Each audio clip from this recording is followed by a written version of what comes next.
ده الفيلم اللي كسر الدنيا حرفيا في عروض السينما، وحقق أعلى إيرادات في الوقت الحالي، يعني إيرادات عالية جدا جدا، وكمان عامل ضجة كبيرة في كل العالم، لأنه بيناقش موضوع مهم، وهو موضوع الكفيل. موضوع الكفيل ده يا جماعة معروف في دول الخليج، إنه الشخص لما بيحب يسافر مكان معين في دول الخليج بيكون فيه كفيل او حد بيطلع عليه، يعني بيكون متولي مصالحه، لكن هو بيكون في بعض الناس عندها تجاوزات فبتستعبد الشخص ده. يعني دول الخليج بعض الناس بيستعبدوا الاشخاص اللي بتشتغل عنده. عشان كده الفيلم اثار ضجة مهمة ومشكلة كبيرة، اللي هي مشكلة الكفيل في دول الخليج. عشان كده يا جماعة دول الخليج معترضة على الفيلم، لكن طبعا في ناس طبعا مع الفيلم، في ناس ضد الظلم اللي بيتعرض ليه، مش صاحب القصة بس أو صاحب الفيلم، لا، في ناس حقيقية بتتعرض للموضوع ده. فمن هنا كانت المشاكل اللي حاصلة بسبب الفيلم ده، والمشاكل دي يا جماعة في صالح الفيلم، لأنه حقق أعلى إيرادات. أعلى إيرادات دي جاية منين يا جماعة؟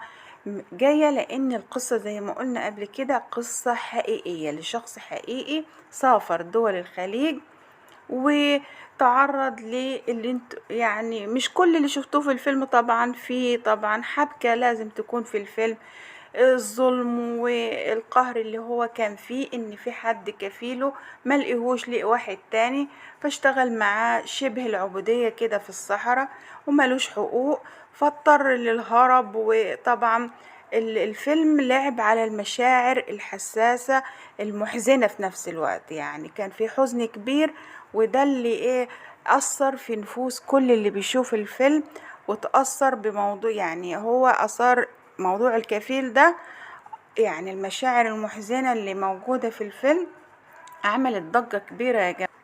وكمان يا جماعة ان كمان بطل الفيلم نفسه كان زود وزنه مخصوص قبل ما يسافر او قبل ما يبدأ في تصوير الفيلم، عشان يبقى حاططنا في المكان الصح والرؤية الصح، انه قبل السفر كان وزنه وكان وشه، طبعا عارفين الممثل اللي قام بالدور، فأثناء التصوير بقى بدأ يفقد الوزن اللي هو زادوا قبل التصوير. عشان كده حقق المصداقية اللي كانت في الفيلم، وعبر عن الوضع المأساوي اللي كان فيه الشخص.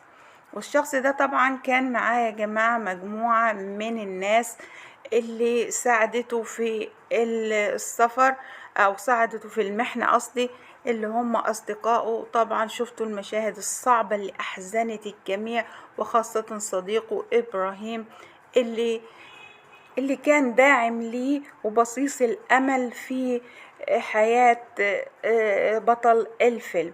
وفي النهاية يا جماعة لازم كل فيلم بيصير قضية مهمة في العالم أو في منطقة معينة بيعمل ضجة كبيرة.